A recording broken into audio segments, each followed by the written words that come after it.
Society Matters.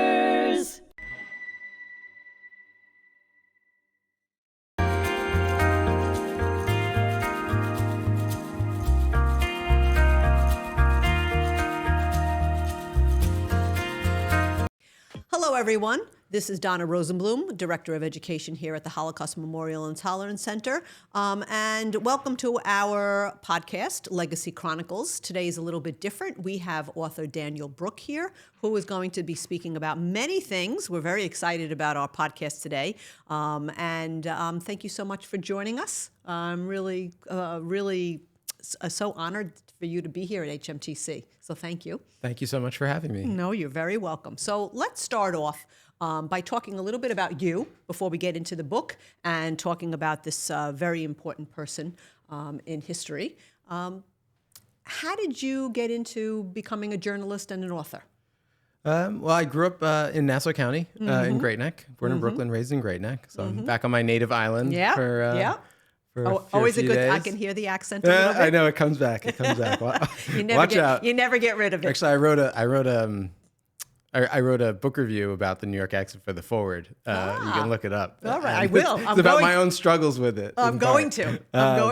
Anyway, so I'm born here and grew up here, and kind of stumbled across Magnus Hirschfeld for the first time in 2009. I was born in 1977, so I was in my early 30s. It was my first time in Berlin, a place I'd always kind of been postponing my trip to for emotional reasons, and finally decided to do it. And I first encountered him in the Jewish Museum in Berlin. They had a bust of Magnus Hirschfeld. They explained the story of his life, which is that he was a German Jewish psychiatrist, specialized in psychotherapy for queer patients. Built this amazing world of tolerance in Berlin before the Nazis, Right. And then was driven into exile, Right. and also largely lost to history as well. Right. Very, being very forgotten. So you went to college and you got a degree in journalism? Sorry, yeah. So I went to Yale College in Connecticut. Okay. People have maybe heard of it, and maybe. And I was working on the student magazine. I sort of initially thought maybe I wanted to be a history professor, but I realized I was much more excited about the articles I was writing for the student magazine than I was about the papers I was writing for class. There was something about writing for a general audience, writing for people who don't have to read your book if it's boring, don't have to read your prose because it's assigned, but a little bit of that kind of theatricality of trying to rope in readers really appealed to me. And what were some of the first articles that you were writing about? What was the themes? I was covering a lot of social and political issues in New Haven and Connecticut for the magazine. I did an article on a manual labor temp agency called Labor Ready, which was very problematic in many ways, and that actually won the Rolling Stone College Journalism Contest nationally. Wow. So that gave me some confidence to continue with writing for general audiences. All right. Yeah, sure. That's fabulous. I'm always very. I would love to think about, I love writing, but I don't feel that I have what it takes to be able to put things into book format. So I'm always so in awe of people that can be able to express their feelings and the facts and just bring things to light through. I'm an avid reader. Have always been an avid reader. I'm a librarian by trade as well. So books are just part of who I am. So hats off to you. I will say writing is very hard. No matter even if you're good at it, even if you're professional, it's very hard. And it's always I hard. know for me, just the things that I write, I have to edit and take a break and go back, and I can never just do something so quickly, and it just doesn't come that way. Editing is writing too, Yes, right? yeah, That's a big piece of it. Yeah. So much a part of that. So Berlin was where you first learned about Magnus Hirschfeld. Yeah, and I should say, and then I sort of bumped into, and that was 15 years ago, 16 years Right. ago. Then I bumped into him again, kind of circuitously, about 5 years ago in the Mississippi Civil Rights Museum. There's no mention of Hirschfeld, but there is a mention, and there's kind of a plaque out of the way that just mentioned that the word racism did not exist until the 20th century. And I just finished a book project on New Orleans, where I now live, during Reconstruction, and realized I'd read countless newspaper articles and magazine articles from the 1800s. And, now that you mention it, I never saw the word racism. Right. You would see bigotry, prejudice, white supremacy. So then I just kind of poking around my phone, where does this word racism come from? Well, it turns out Magnus Hirschfeld writes the first book in the English language. It's published posthumously, called with the title Racism. Wow. So he's credited with he's credited with coining that word. And then as I poked around, he's actually much more famous for coining the word transvestite, which is not a current term, but he does the first sympathetic study of trans individuals in 1910. In 1910. So once I realized the same mind kind of explored these two concepts for the first time, and then kind of in tandem in my personal life, my niece was transitioning, which made it very personal to me, Right. To whom the book is dedicated. That's sort of when I got hooked. Wow. I mean, I wanted to read a book about him. Yeah. There wasn't really, there was wasn't none. really There really anything. wasn't one. Yeah. The last English language biography of him was written in the 1980s, which was, I mean, in terms of trans rights, kind of a different world, right? Yeah, absolutely. So let's talk about Magnus and his, and the things that he did prior to the Nazis coming to power. The way that he really tried to get queer, even though that's not wording, gay, queer, trans, all of these rights and individuals, and getting people to see them as people. Yeah. As people who have the same rights and concerns and sense of belonging and self-worth and acceptance and all of that. How did he do that? What were some of the things that he really launched to make a name and to fight for these marginalized groups? Sure, yeah. So he's growing up in the late 1800s as a gay Jewish kid in East Prussia, which is sort of part of Germany. It's actually, his hometown's now part of Poland. And he's from a family of medical doctors. He's has mixed feelings about, he sort of wants to be a journalist, but he follows the family tradition, becomes a medical doctor.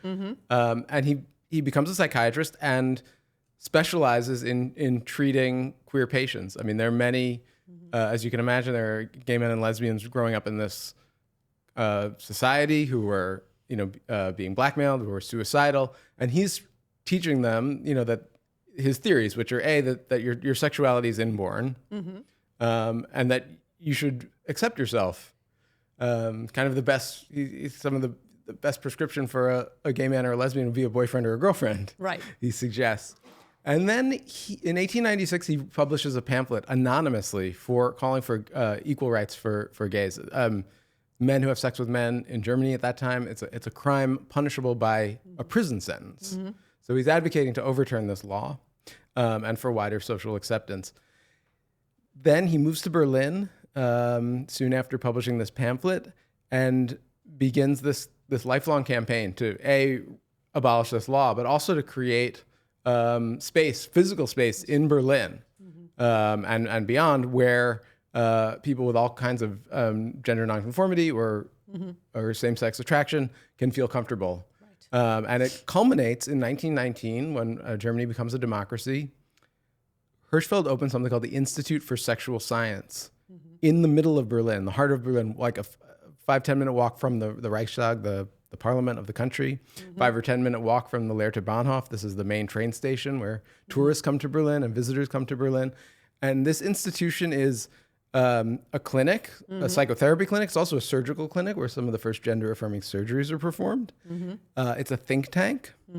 And it's also an exhibition space, a museum, where Hirschfeld's ideas about sexuality as a kind of continuum and gender as a continuum are presented to the public in a exhibition permanent exhibition called Sexual Transitions. It's trilingual. It's in English, German, and French. And how is that received in 1919 in Berlin?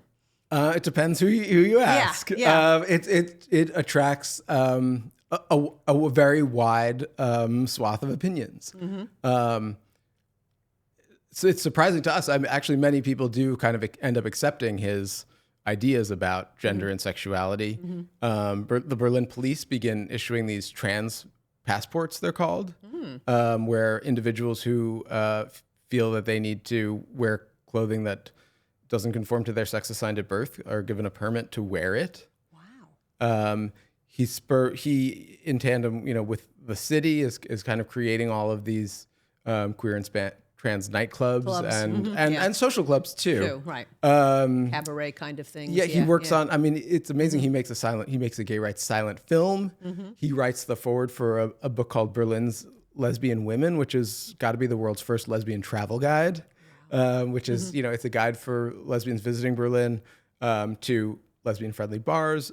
There are sports clubs for lesbians. There's even a Jewish lesbians chess club that meets on Thursday afternoons at a cafe, and it specifies when and where to go. Right. Yeah. Wow. So all of those things. Amazing. And then the Nazis come to power. And then the Nazis come to power. All right. Hirschfeld is always, yes, right. The far right is always condemning his theories, the Institute itself, him personally for being Jewish, being gay, being a member of the Social Democratic Party, being a scientist, being an intellectual. Like, he sort of checks all of their a lot of boxes. And absolutely. and I should say he's the threat to him from the far right, the physical threat to him from the far right, is from the very start. I mean, in 1920, right-wing thugs throw rocks at him, almost kill him in the streets of Munich. Wow. This is about a year before this right-wing thug scene in Munich even forms the Nazi Party. Right, yes. So he's always in some physical danger from the far right. But as they amass power in the early 30s, he decides ultimately in 1930, which is 3 years before the full seizure of power, that he is going to get out of Germany till the whole fascism thing blows over. And he comes first to the United States. He has this lecture tour that kind of keeps getting extended because, of course, fascism does not blow over. He ends up moving from Germany to France, two countries that border each other, via the entire world. He circumnavigates the globe, studying gender nonconforming communities, matriarchal societies in the Himalayas, trans communities in India and Indonesia. He ends up doing this kind of social sex research all over the world and then publishing it in Exile in France. It's his second to last book. His final book, as I mentioned, is this book, Racism, that is published posthumously and published in English because by that point you can't find a German press that's going to put out an anti-Nazi book in German. Right, of course. Wow, that really is amazing. So yes, obviously it makes sense. I mean, he was smart to get out in 1930 before the Nazis rise to power, but by that point they really are solidifying their power base, and it's just a question of time. He leaves his German Gentile life partner Karl Giese behind to keep an eye on the Institute while in his absence, and Karl is there when the Nazis in May of 1933, 2 months after seizing power, raid the Institute, take its files, some of which had medical files on prominent Nazis where they'd place themselves on the continuum of queerness in Magnus Hirschfeld's theories, and also take the books, which become the raw material for the infamous Berlin book burning of 1933. Yeah. Those are literally Hirschfeld's books in terms of they were some were written by Hirschfeld, but they were the archive of the Institute, books he'd collected from all over the world on matters of human sexuality and actually sexuality in the animal kingdom too. Right. Yeah. So the fact that he travels the world, is very upfront and visible and publishes and really is out there. Why do you think that his name isn't a household name, so to speak? He was world famous in his day. My title, The Einstein of Sex, comes from that's what his New York PR agent dubbed him when he came to the U.S. To get him. Yeah, well, everyone knows Einstein. Yeah, to get him speaking gigs, which worked. He was world famous in his life. Initially, I thought, well, the Nazis disappeared him. Right. But once I did the research, actually the Nazis couldn't stop talking about this guy. Yeah. Even long after he had died in exile, they kept kind of dredging him up. They felt like he was the perfect foil. This queer Jewish scientist, right? He checked, as you said, he checked all the boxes. Who's undermining Germany by teaching women that they can drive the tram, they don't have to raise a brood of Aryan youth, and the men that they don't have to join the army. They can go be hairdressers and florists if that's what their nature is. So they keep talking about him. The people who go silent on him really are the victors in the war, which are the U.S. and Soviet Union. Both countries had very remarkable and not that well known sort of 1920s and 30s open queer culture. Were quite tolerant places. And then in the 1950s, both countries go into a kind of homophobic position. The U.S. has something called the Lavender Scare that, in tandem with the Red Scare, where gay men are fired from federal workforce. The Soviet Union actually recriminalizes homosexuality. It legalized it after the Russian Revolution, and then under Stalin in the 1950s, they make it a crime again.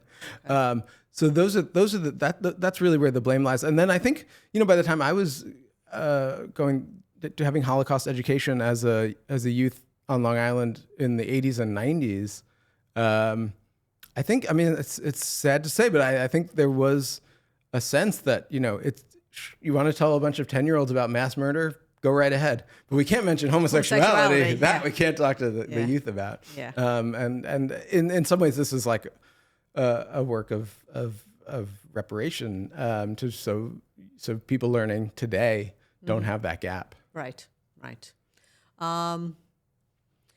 So today we live in a very I don't even know what the word would be.